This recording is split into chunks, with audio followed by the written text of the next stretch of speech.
Hello and welcome. It's on this day and on this day on the 5th of January today. So you can pretty much tell what day they are anyway by the day that they come out. Who knew that would be a plan?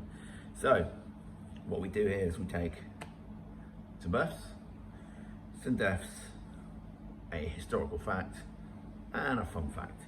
So start with our people who were born today. So in 1855, King C. Gillette, American businessman and inventor of the inexpensive and disposable safety razor blade, was born in Fort du Lac, Wisconsin. He died in 1932, and we've all heard of Gillette, I'm sure. Safety razors, some say, Andy, maybe you should have used yours today. In 1917, Jane Wyman, American Academy Award winning actress for Johnny Belinda, Magnificent Obsession, and the first wife of Ronald Reagan, was born in St. Joseph, Missouri. She died in 2007. And in 1956, Vinnie Jones, the English-born Welsh footballer and actor, born in Watford in the United Kingdom.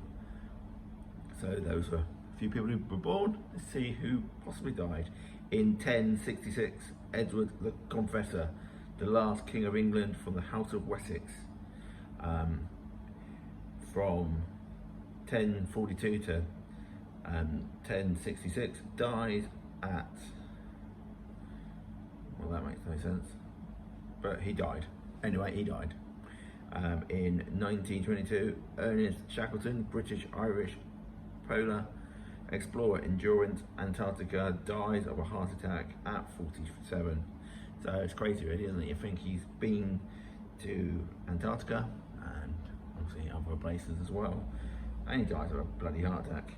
In 1941, Amy Johnson, British pilot who was the first female pilot to fly alone from Britain to Australia, dies during a ferry flight at 37. It's ironic some of the way some of these people die, really, isn't it? But there you go. What happened in 1886? Strange Case of Dr. Jekyll and Mr. Hyde by Robert Louis Stevenson, published by Lundman Green and Co. Pretty famous book there. So this fun fact is quite a long one. Okay, so it is. Let's find it. So, base jumping. If skydiving isn't intense enough for you, base jumping is about as extreme as it can get, and arguably the most dangerous sport in the world. The insane sport consists of jumping off a fixed structure, as described in the name of the sport, and either parachuting or wingsuit flying to reach the ground. Whilst you may not be falling as far as you would if you were skydiving, you have to put my teeth in, Andy. Significantly, you know the word I'm trying to say, significantly less time to deploy your parachute and nearly invisible margins of error. Base jumping has been a growing popularity since 1978, even with its high mortality rate of 1 in 60. Due to the dangerous nature of the sport, it is illegal in most places of the world, with a few exceptions. In the United States, Perrin Bridge, located in Idaho, is the one man-made place where base jumping is legal all year round without a permit. So that's where you go then, people. Everywhere else, jumpers will likely face arrest.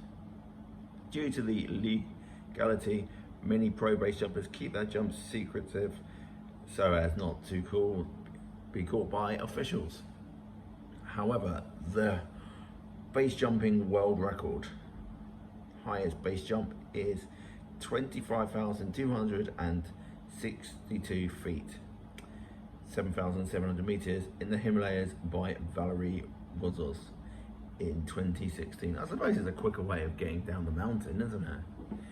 But as opposed to jumping off a 5-story building, you got a bit more time, I guess, to sort your parachute out.